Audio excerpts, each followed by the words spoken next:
3 नवंबर को आदमपुर उपचुनाव के लिए आम आदमी पार्टी ने अपने उम्मीदवार की घोषणा कर दी है। हिसार में आयोजित प्रेस वार्ता के दौरान राज्यसभा सांसद और आम आदमी पार्टी के नेता सुशील गुप्ता ने आम आदमी पार्टी से आदमपुर उपचुनाव के लिए सत्येंद्र सिंह आदमपुर के नाम की घोषणा की। इस अवसर पर अशोक तंवर और आम आदमी पार्टी के राष्ट्रीय सलाहकार अनुराग धंधा भी उपस्थित रहे। सुशील गुप्ता ने कहा कि आम आदमी पार्टी से इस बार आदमपुर का बेटा सत्येंद्र सिंह चुनाव लड़ेगा। उन्होंने कहा कि आम आदमी पार्टी द्वारा सर्वे करवाया गया था, जिसमें सबसे अधिक सत्येंद्र सिंह का नाम सामने आया, जिसकी जानकारी हाईकमान को दी गई और कमेटी ने तय किया कि इस बार आदमपुर से आम आदमी पार्टी के उम्मीदवार के तौर पर सत्येंद्र सिंह चुनाव लड़ेंगे।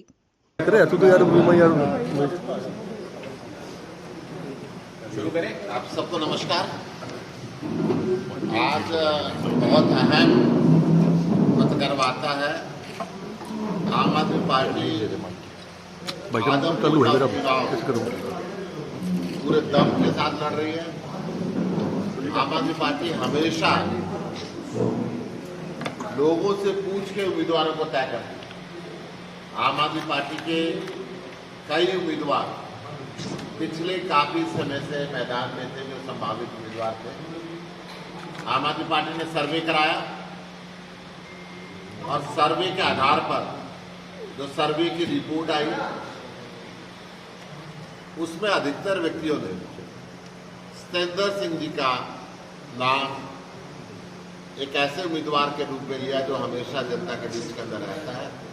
ये सारी रिपोर्ट पीएससी को भेजी और उस सर्वे के बेस पे पॉलिटिकल अफेयर कमेटी ने सत्येंद्र सिंह जी के नाम को क्लियर किया है उम्मीदवार के रूप में। मैं सत्येंद्र सिंह जी को शुभकामनाएं देता हूं।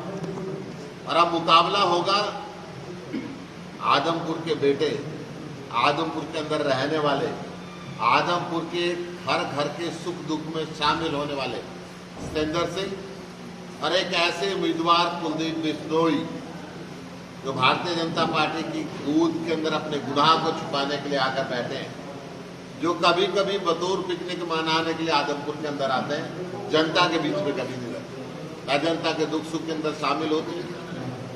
उसके बीच के अंदर चुनाव हो।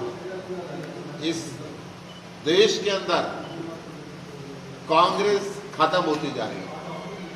कांग्रेस या तो जीतती नहीं है, जीतती है तो बिक जाती है। अब मुकाबला सीधे तौर पे एक डर से बचने के लिए भाजपा में शामिल हुए उम्मीदवार कुलदीप बिश्नोई और एक जनता के बीच के अंदर 24 घंटे रहने वाले, आदमपुर के बीच में 24 घंटे रहने वाले सत्येंद्र सिंह के बीच में होगा। इस प्रदेश के लोगों ने, आदमपुर के लोगों ने भजन लाल को भी देखा है, कुलदीप बिश्नोई को भी देखा है और अब की बार केजरीवाल के साथ केजरीवाल के काम को देखेंगे। यहां पे ये लड़ाई जो आदमपुर को विकास करने की है, आदमपुर के हर गांव की अपनी समस्याएं हैं, जिसको सत्येंद्र सिंह अच्छी तरीके से जानते हैं। लड़ाई हम लड़ेंगे, जीतेंगे और हरियाणा की विधानसभा का रास्ता यहां से खोलेंगे। मेरे साथ में अनुराग ढांडा जी हैं, अशोक तंवर जी हैं, प्रवीण प्रभाकर जी हैं, दिनेश प्रताप जी हैं, हमारे दिल्ली से एमएलए पवन शर्मा जी हैं। आप सभी साथी, मैं अनुराग जी से बात करूंगा कि आप अपने बात रखें। जैसा प्रभारी जी ने अभी व्यवस्था परिवर्तन को लेकर शिक्षा, स्वास्थ्य, रोजगार, बिजली, पानी और सबसे महत्वपूर्ण यहाँ पर कुलदीप बिश्नोई जी का गायब होना। वो गायब हैं। कुलदीप बिश्नोई जी 24 साल से विधायक हैं पर गायब हैं। ये सबसे बड़ा मुद्दा है। सत्येंद्र जी, लगातार आदमपुर के विकास को लेकर सवाल उठते रहते हैं। ये भी बातें उठी थी कि कुलदीप बिश्नोई विधायक जी वो हाथ कंगन को फारसी, वो कहते हैं कि वो कहावत है, पढ़े लिखे को फारसी गया।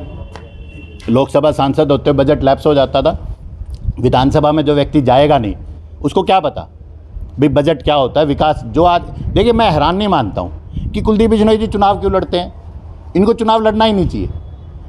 ना तो आदमपुर में आते, ना विधानसभा में जाते, रहते कहाँ हैं, ये एक सवाल है। मैं आपके माध्यम से पूछना चाहता हूँ, और आदमपुर के लोग भी, आपका जो भी ये चैनल देखें, मैं कहता हूँ उनसे, आप कमेंट करके बताओ कि भाई हैं कहाँ कुलदीप जी। ऐसा क्या है कुलदीप जी कि महीने में 1 महीने पहले आते हैं चुनाव से पहले, और उसके बाद फिर गायब हो जाते हैं। आप जाएंगे, फील्ड में जाएंगे तो कहीं ना कहीं पानी का मुद्दा जरूर उठेगा, उस पर लोगों को क्या जवाब देंगे सोहेल? मैं कह रहा हूँ, मैं तो जाऊँगा कहाँ, मैं तो हूँ ही लोगों के बीच में। अब जाएंगे, मैं तो पिछले 8 साल से लोगों के बीच में हूँ। अब तक तो आप जाएंगे ना, अभी हाँ, वोट मांगने। जवाब क्या देंगे? मैं तो कहता हूँ पानी का मैनेजमेंट ठीक होनी चाहिए। सरकार किस लिए होती है? Better use of available resources, that is called management. सरकार बेटर मैनेजमेंट करे। आदमपुर में कुछ गांव सेम की समस्या से ग्रस्त हैं और कुछ गांवों में पीने का पानी नहीं है। एक्चुअल में ये चीज़ें इसीलिए तो हो रही है ना, क्योंकि आप उपलब्ध ही नहीं हो, आपको पता ही नहीं है। मैं तो एक चीज़ और कहता हूँ, कुलदीप जी को बिठाओ ना मेरे को, और एक कमरे में कुलदीप जी को बिठाओ, वो लिखे 55 गाँवों के नाम, मैं लिखूँ 55 गाँवों के नाम, पहले कौन सा लिख देता है? उनको तो ये भी नहीं पता वो 55 गाँव है। उनको लिखो कि बूथ वाइज एक एक कार्यकर्ता का नाम लिख दे, मैं 10-10 के लिखने को तैयार हूँ। क्यों इतना खर्चा करवाते हैं? क्या थे कुलदीप बिश्नोई? मैं आपसे सवाल पूछूं, क्या थे कुलदीप बिश्नोई जी अभी तक? और अब अगर जो जीतेगा, अगर कुलदीप जी इस मुगालते में कि वो जीत जाएं, वो जीतेंगे नहीं। अगर जीत भी गए तो क्या बनेंगे? तो फिर किस लिए टैक्स पेयर्स का करोड़ों रुपया खराब करवा दिया? हासिल क्या हो रहा है कुलदीप बिश्नोई जी को? He is making Mokri of democracy. लोकतंत्र का मजाक उड़ाना उस व्यक्ति का एकमात्र लक्ष्य है।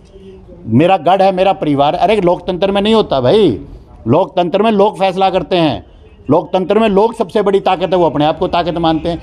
इन बातों का जवाब आम आदमी इस बार देने का आदमपुर विधानसभा में काम करेगा। कांग्रेस से जेपी या जो भी उम्मीदवार आ रहे हैं, बीजेपी से कुलदीप परिवार से कोई लड़ेगा, किन से मुकाबला मान? आप क्यों नहीं पूछते भारतीय जनता पार्टी के नेताओं से, प्रदेश अध्यक्ष से, मुख्यमंत्री से, प्रभारी से, कि जिस परिवारवाद की घोर विरोधी रही भारतीय जनता पार्टी, आज ऐसी क्या कमजोरी आ गई भारतीय जनता पार्टी में कि भारतीय जनता पार्टी को परिवारवाद के नाते इन लोगों को टिकट देनी पड़ रही है? मुकाबला किस पार्टी से देख रहे हैं? कहाँ पे है मुकाबला?